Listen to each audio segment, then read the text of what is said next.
మతవాద party వినండి madam, మతవాద పార్టీలో ఇవాళ కాంగ్రెస్ పార్టీ మాకు ఏ విషయంలో, కాంగ్రెస్ పార్టీకి బీజేపీ ఏ విషయంలో దగ్గర లేదు.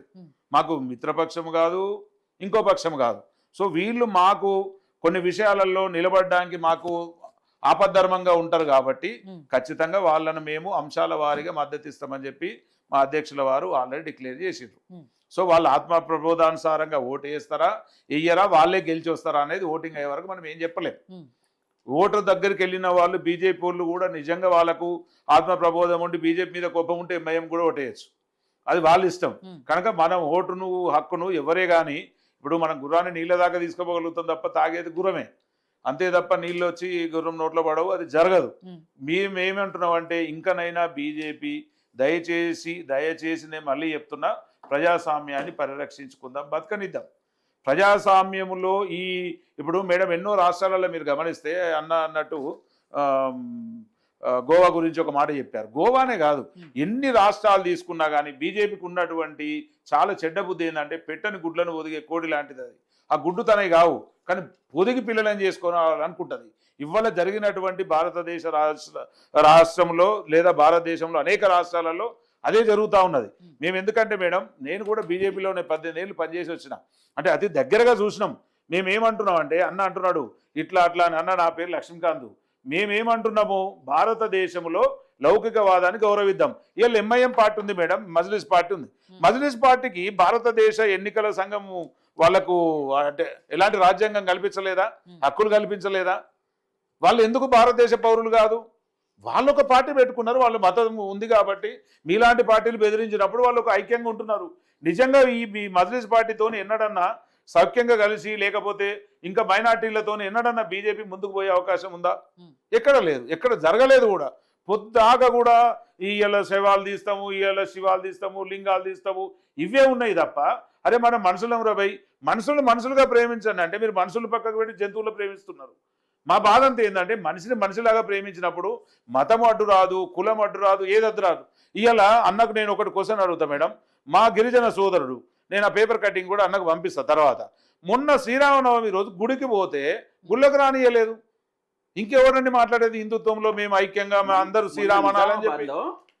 ఎంత దారుణం! దీని గురించి ఆయన ఏం మాట్లాడుతున్నాడు? ఓ కిలో బొట్టు పెట్టుకుంటేనే హిందూ అవుతాడా? ఆత్మ ఇక్కడ ఉండాలి.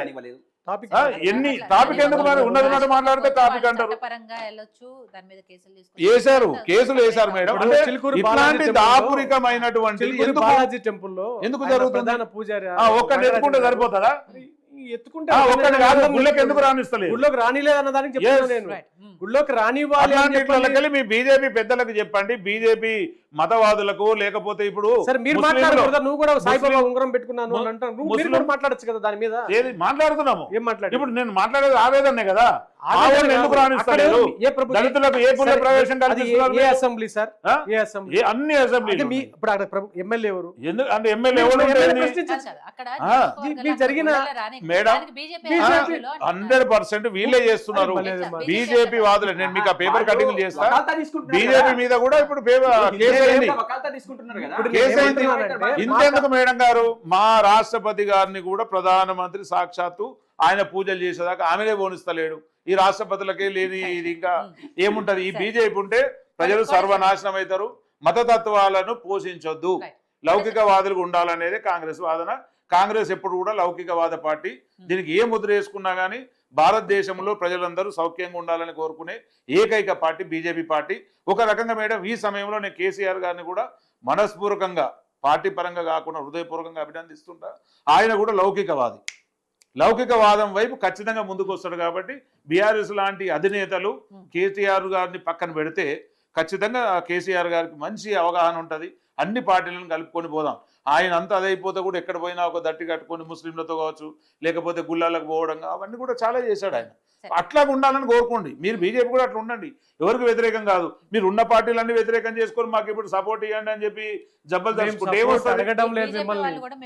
అందరికీ వ్యతిరేకం అని చెప్పట్లేదు. మొన్న రంజాన్ టైంలో ఈవెన్ ఎంపీ అరవింద్ గారు కూడా, ఆయన కూడా అక్కడ ఇఫ్తార్ విందులకు వెళ్ళారు, పాల్గొన్నారు. మాకు ముస్లిం కిషన్ రెడ్డి గారు వెళ్తారు, మోడీ గారు వెళ్తారు, వ్యతిరేకత వస్తుంది.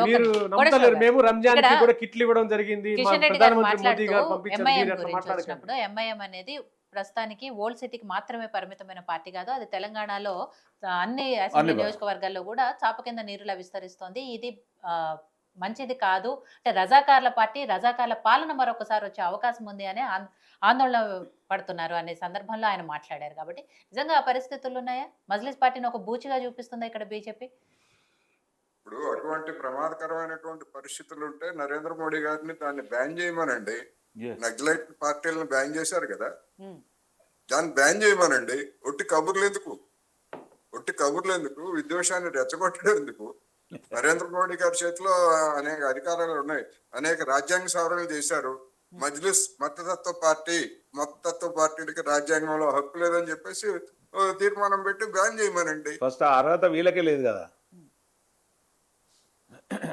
ప్రజాస్వామ్యాన్ని ఎదుర్కొనాలని కదా. వేణుగారు మాట్లాడిన దాని ప్రకారం అయ్యేట్లయితే అది పక్క మతతత్వ పార్టీ. Yes.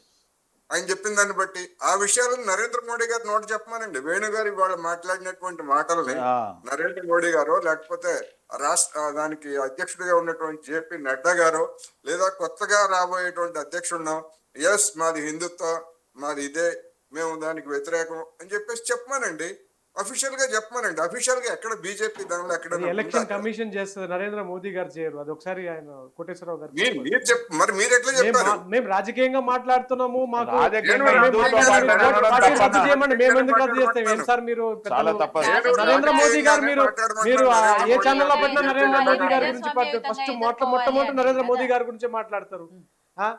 నరేంద్ర మోదీ గారు ప్రైమ్ మినిస్టర్ పార్టీలు రద్దు చేయడానికి ఉన్నాడా? ఏం మాట్లాడతారు సార్ కోటేశ్వరరావు సార్? హిందుత్వాన్ని పెంచడానికి ఆయన హిందూ అండి, దేవుడు గుడికి వెళ్తాడు, మీరు ఆయన పూజలు చేస్తాడు, అది మీకు తప్పే అనిపిస్తుంది. అది హిందువులకే తప్పులేదు, మీకెందుకండి? మీకెందుకండి తప్పులేదు? మీకెందుకు తప్పు అనిపిస్తుంది? మీరు నరేంద్ర మోదీ గారు పార్టీగా మిగిలిపోద్ది. 1,00,000 కోట్ల స్కాములు, 12 లక్షల కోట్ల స్కాములు చేసిన కాంగ్రెస్ పార్టీ మాట్లాడతారు నరేంద్ర మోదీ గురించి. కాంగ్రెస్ పార్టీ కేసును బయటకు తీసారా? ఒక్కడికి ఏమైనా శిక్ష ఇచ్చారా? ఏం చేశారు? కబుర్లు తప్ప. చేస్తారు సార్, అన్ని బయటకు వస్తాయి. భవిష్యత్తులో మోడీ గారికి ఉంటాయి చుక్కలు. ప్రభుత్వం దిగిపోయిన తర్వాత ఆయన స్కామ్లు ఏంది కూడా బయట పెట్టాలి కదా. చూద్దాం. ఒక్క కేసులో ఏమైనా శిక్షలు వేయించారా? దాన్ని ఉపయోగించుకున్నారు అంతే. అందుకని ఇది కూడా మేము న్యాయస్థానాలు కూడా ప్రశ్నించే స్థాయికి తెచ్చుకున్నారు. ఒక్క సీట్ అంటే ఒక్క సీటు లోక్సభలో ఇవ్వలేదు. 15% జనాభా ఉన్నటువంటి దానికి మీరు ఒక్క సీట్ అంటే ఒక్క సీటు లోక్సభ ఎన్నికల్లో ఇవ్వలేదు. మీకు ముస్లిం మీద ప్రేమ ఉందని చెప్పేసి ఎవరైనా నమ్మితే, లేకపోతే ముస్లింలు ఎవరైనా నమ్మితే అదే అర్థం ఉంటుందా? ఎక్కడ